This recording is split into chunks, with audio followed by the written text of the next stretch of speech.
In this week's On My Shelf, I'm highlighting a middle grade book written by an author I used to read when I was a kid, How to Use Social Media Well, How My Family's Year of Fun is Going, What Beats Look Like in a Brainstorm, and Justin Bieber's song, Love Yourself. I've mentioned before that I run a book club where some women and I get together every month to talk about some books we're reading.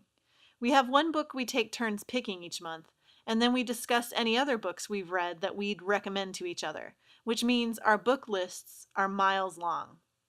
A couple of months ago, it was my turn to pick the monthly read, and I chose Rain, Rain by Anne M. Martin. If you don't recognize her name, Anne M. Martin is the author of the Babysitter's Club series. I didn't actually know this when I chose Rain, Rain, because I hadn't read the Babysitter's Club books since I was about 8. But I like to Google authors to see what I can find out about their inspiration for writing particular books, and that's when I made the connection. This made me even more excited to read her book. Let me just tell you, Rain, Rain was one of the best middle grade books I've read in a long time, and I read a whole lot of them. The emotions, the situations, the innocence, the lessons, the voice, every part of this book was so beautiful. The story follows Rose Howard, who is a little girl with Asperger's. Her teachers and her father don't always understand her, but she has an uncle who loves her for who she is, and also a dog named Rain. But then a major storm hits her town, and Rain goes missing, and the rest of the story is about her quest to find her dog that is really a quest to find herself. I still get chills talking about this book. It was so well written, so lovable, so charming, one of those books that grabs hold of you and won't let go. Readers will not forget Rose or her story. What I loved most about this story was that it was told from the perspective of Rose. Martin captured so eloquently the voice of a kid with Asperger's, and I believe this book will not only help other kids understand that kids with Asperger's are not weirdos, but are ordinary people just like they are, but it will also help Asperger's kids feel like they have a voice, that they're understood, that they are not expected to be someone different. What a great contribution to the world of literature. I've been working for a while on my social media presence. Social media is one of those things that, as a writer, I love to hate. Everyone is expected to be on social media in our day and age, but for those who are there as part of their business, it can often feel like our time on social media is taking away from our time creating. I have felt like this for a while. And then I discovered that I could be just as creative with my social media content as I could be with my regular blogs, and with the books I'm writing, and with the photographs I take.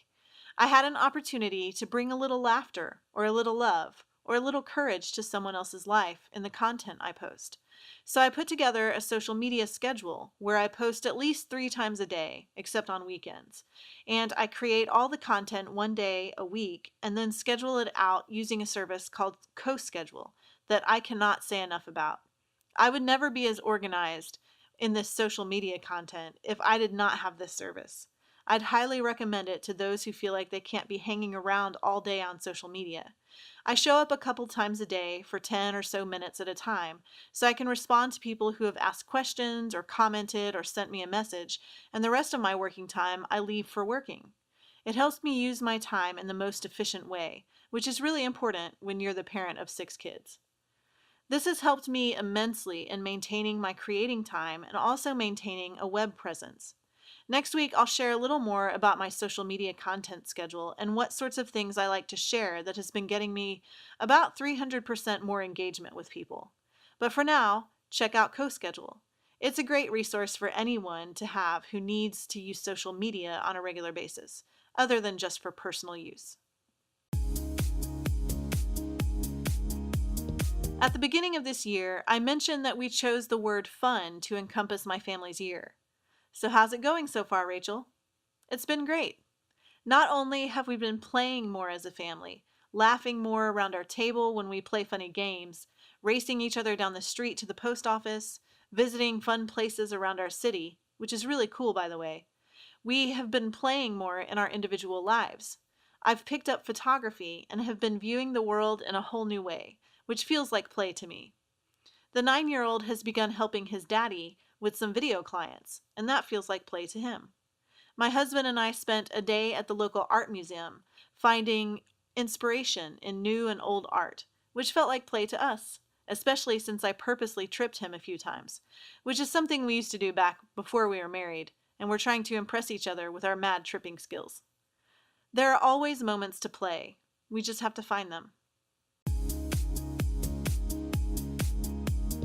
We've been talking about my brainstorm process recently. I've shared how I invent my characters, what I do to brainstorm setting, and planning the plot at large.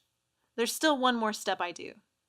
Once I know what my story is about, I take that overarching story and I break it down into detailed beats. These beats are 1 to 2 paragraph descriptions of what happens in a scene. Because books are typically written in scenes, these beats can help in keeping a book on track and making sure that there aren't any extraneous scenes that a reader wouldn't really care about. Of course, in the rough draft of a story, there are always scenes that could probably be cut, which I typically put in a file called deleted scenes, kind of like you see on movie special features. But brainstorming scenes helps cut down on the number of those, which, in the process, helps us write faster. So my beats look a little something like this. Who's speaking? What's happening? What's the point of the scene, and why would a reader care?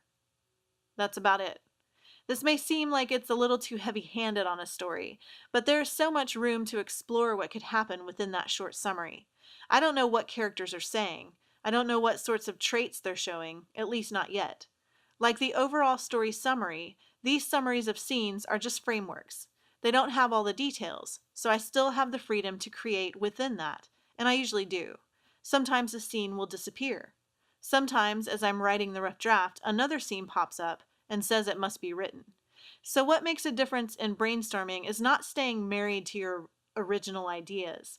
I always keep an open mind, which helps my characters stretch and grow in the way they need to. Have you heard the Justin Bieber song Love Yourself? This is a song originally written by Ed Sheeran, so you can hear his influences in it. If you haven't heard it, you owe yourself a listen.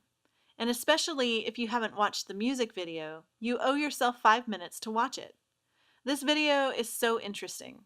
It features 2 dancers who are acting out a short film, and it's probably one of the best music videos I've ever seen. I need to go watch it right now. Excuse me. For more about me or my books, sign up for my email newsletter, where I share an inside look at life and projects I'm working on and the current novel of the year. If you have any questions about writing or books or how I managed to run a writing career with 6 little ones, leave them in the comments and I'll get to them in future episodes. For more on my shelf, subscribe to my YouTube channel. Thanks for watching.